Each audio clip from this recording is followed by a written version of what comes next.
So, there's been something that's been on my mind lately because I've, like everyone these days, I watch a lot of YouTube videos and I'm all over social media. Well, mostly just Twitter and YouTube, but everyone else has, all kinds of things like Snapchat, Instagram, Facebook. Point is, everyone has all these social medias and we see all these different stories, and sometimes I don't know what to say about some of them.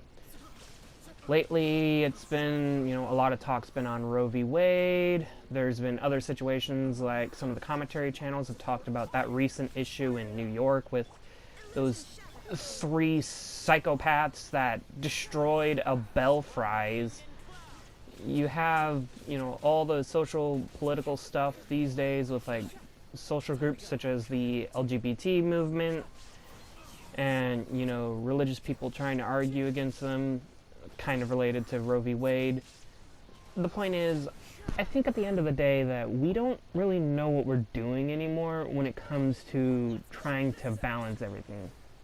What I mean by that is, how do I say this?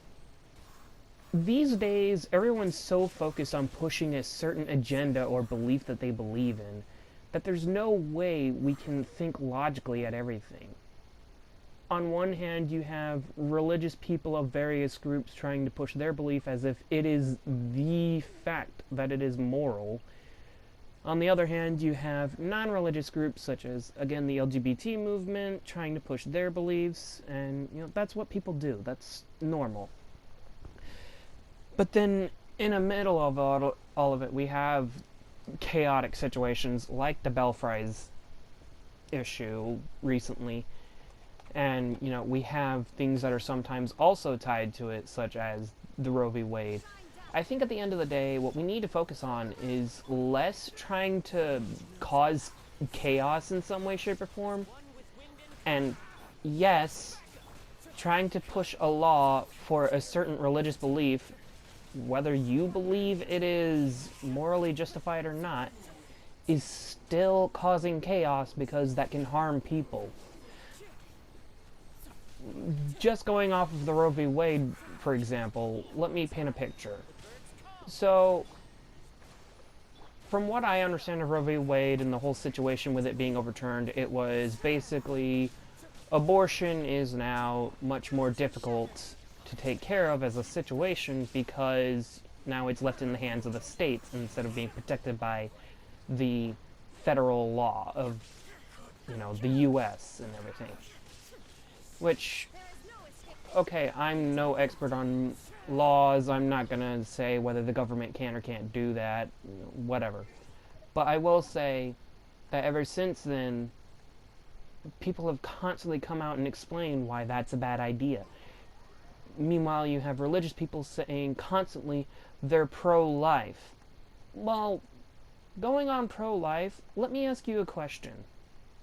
If you're pro-life, how come some of you pro-life people out there, religious or not, how come the moment the baby is born, you're not wanting to help take care of the baby that you forced that, and I'm speaking hypothetically because this happens plenty of times.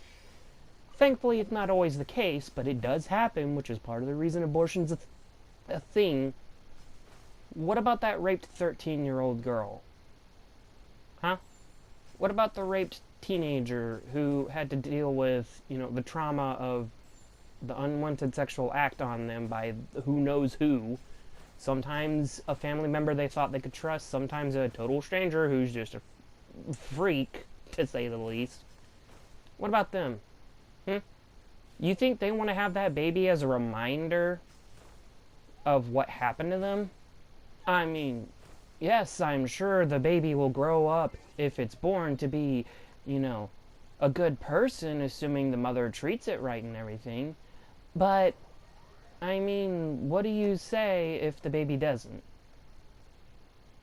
Not to mention, there's also the possibility that, depending on, the genetic makeup of the baby, because of the father and everything, who's to say that, especially at such a young age for the mother, or would-be mother at 13 years old, who's to say that the baby won't, have some sort of medical complications? I mean, you have to remember, it's a clump of cells at first. Is it a potential person? Yeah, but it's not really a person until it's able to think for itself in the slightest sense. And that means that when it's, 3 weeks in and it's still developing, that's not really a person yet. I mean, I won't go too much on what is and isn't a person when it comes to the developmental process of, a fetus or anything. I'm no biology expert. All I know is that a baby can't really be considered a person in the truest sense until you get to a certain point in the developmental process when it comes to, having a baby.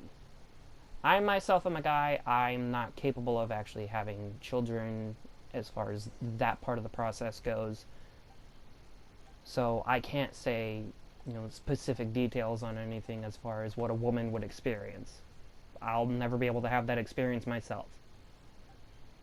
But when people of the religious faiths try to take away rights from women who, are rape victims and all, that really agitates me, because it's like, what are you doing? I understand that you're pro-life. I understand that you think that it's, a living person already. The problem that we pro-choice people have isn't necessarily that you believe it's a baby, that you believe it's a person already. The problem we have is the refusal to acknowledge specific situations, such as a 13-year-old getting raped, or the situation where the mother and the baby will die if they tried to have the baby, which is actually something I've never personally heard mentioned. What about that? What about that situation? You're always pro-life, but what about those situations, thankfully rare, far and few in between? What about those situations where the mother and the baby will die if the mother tries to have the baby? Where if she doesn't get an abortion, then they'll both die.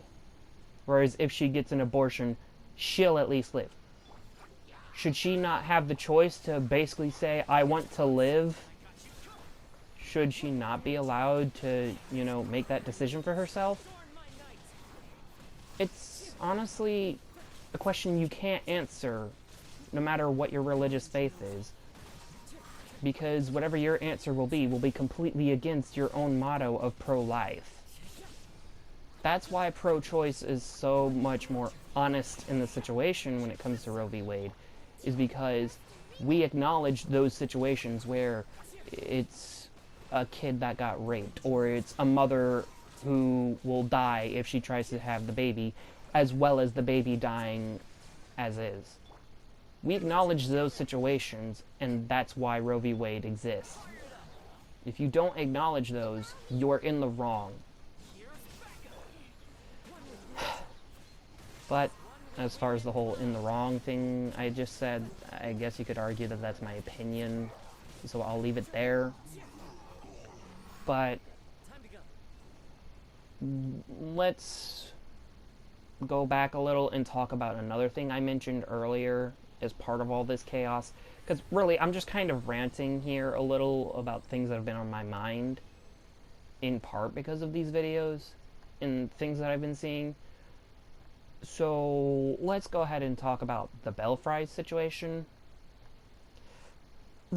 For those of you who are possibly watching this video and you're still not knowing what I'm talking about with that, recently, I think within the last week or so, up in New York, there was a local eatery that I guess specializes in different orders of french fries and whatnot, and it was called Belfry's.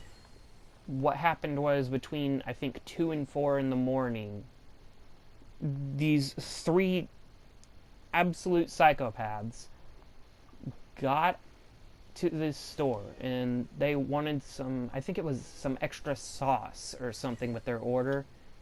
And when they heard it was going to be $1.75 for extra sauce on their order, they decided, well, I guess that just means we're going to have to beat your ass. And then they proceeded to assault the employees of the Belfries and throw private property around. And I can't even believe that people still do these things over $1.75 for sauce. Like, again, just think about that. $1.75 and you're causing who knows how many thousands of dollars of damage because of all the personal property you're destroying in the store, and who knows how much in medical bills as well you might be causing to the people who work at that store because you're causing them physical pain, you're causing them mental trauma. Some of those people, I remember hearing or seeing somewhere in either, I think a YouTuber, I think his name is Mori or Mari. If any of you know who I'm talking about, and I'm pronouncing it wrong, I'm sorry. I've not really heard of his channel too much before, but I've seen a couple of his videos, including about this one, the Belfry situation. And then more recently after that, there was the granddaddy of commentary, I'll call him, Optimus. So, shout out to Optimus, I guess. You've always been a cool guy. But anyways, so like I was saying, these people, one of the employees there didn't want to, they don't want to go back to work. They don't even want to leave their house anymore. Because these psychopaths decided to destroy their job while they were, working, again, between 2 and 4 in the morning. Like, how can you feel comfortable with yourself doing that to them? And then, I'm not going to show it here. Again, I'm just kind of ranting, and I don't have the footage myself. I don't care enough, because it's not that big a deal for a general rant video like this for me. But, one of the ladies, while they were causing the chaos, even decided to twerk on the fucking protective screen. Like, what? You're sitting there meaning to tell me that you're going to go out of your way to cause who knows how much money and damage to the store, and while you're at it, you're going to decide to twerk on a damn protective screen? Kinda stupid. Which kind of brings me back to, all this chaos that we see on things like social media, such as Twitter, TikTok, Snapchat, Instagram. I think in general that stuff needs to stop. We need to get rid of these social movements.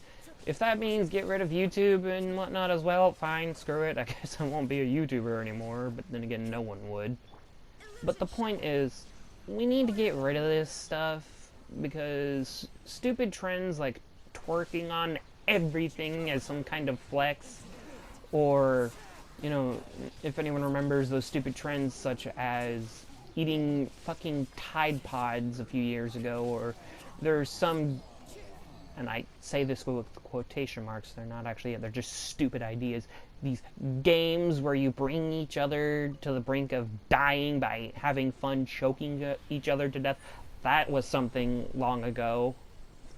I don't remember when exactly, but I know it was within the last couple decades. All these stupid trends need to stop. Why do they keep coming up?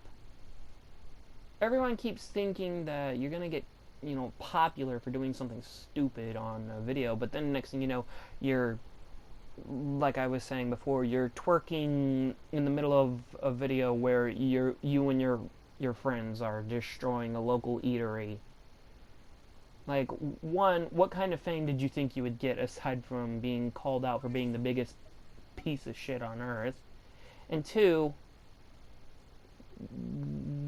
why twerking in the first place? At the end of the day, I think all of this is stupid and we need to stop with all this, like, social media clout that people are chasing. And it really needs to... we need to look for better avenues to express ourselves instead of being so stupid, I'll say. I mean, really. Let me ask you this. Would you want your kid twerking while destroying a damn local eatery? I highly doubt it, so why would you?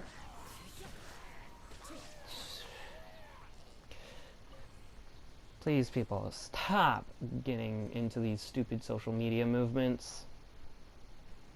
And then, I guess, to wrap up this video, we'll talk about the LGBT stuff, since I did kind of mention it. And we'll talk about, you know, the transgender... How do I say this respectfully as someone who has a bit of a hot take on it? I'm not saying I don't believe in trans rights. I definitely believe in trans rights and protecting trans kids and all that. By the way, asshole, if you are watching this video because you still want to fucking cry to me about it, again, let me reiterate, I believe in protecting trans kids' rights, but there is a line to be drawn. Sorry, that was... I recently was watching a video from Emma Thorne, I made a comment on it, and then got into a total 16 comment war with someone on my original comment on that video, and the person was too stupid, so I'm just calling that person out here. Not gonna mention names. If you do happen to watch this video, you know who you are. Anyways, so going back, just talking about the LGBT stuff, I want to go ahead and put my views on this video as well to end this one, which is, a lot of people say that, you know, oh, you're biologically a man, therefore you're a man, or, you know, there's no such thing as they, them, their, they, their, or whatever the hell. Look, this might come off wrong, but I promise you this isn't my intention, whatever you're hearing or whatever you think I'm saying. At the end of the day, I say, be what you want. Stop worrying what other people think. Okay? What I mean by that is, if you're a trans person who identifies as they or there or whatever, and someone tries to tell you, no, you're a man or you're a woman, fuck them. Okay? Fuck them. Just ignore them. Okay? I mean, at this point, I can make a joke about I sexually identify as a psychopath or some bullshit just because I believe I'm slowly losing my mind. But I'd say something like that more as a joke, just to mess with people, because I actually do kind of think I'm going insane at this point from everything that's happening these days. My point is, if you want to identify as something that's out of the norm, go ahead. If anyone tries to tell you that you're not, screw them. You are what you want. You know, from what I've heard, the science shows that, you know, gender isn't a spectrum, even if sexuality is, or I guess not sexuality, but like your biological sex, that's not a spectrum, whatever. The point is, science apparently says there's a spectrum to gender, so ignore anyone who says there isn't. Just please, when it comes to things like children, draw a line. Talk about that stuff when they're, you know, exploring that, please.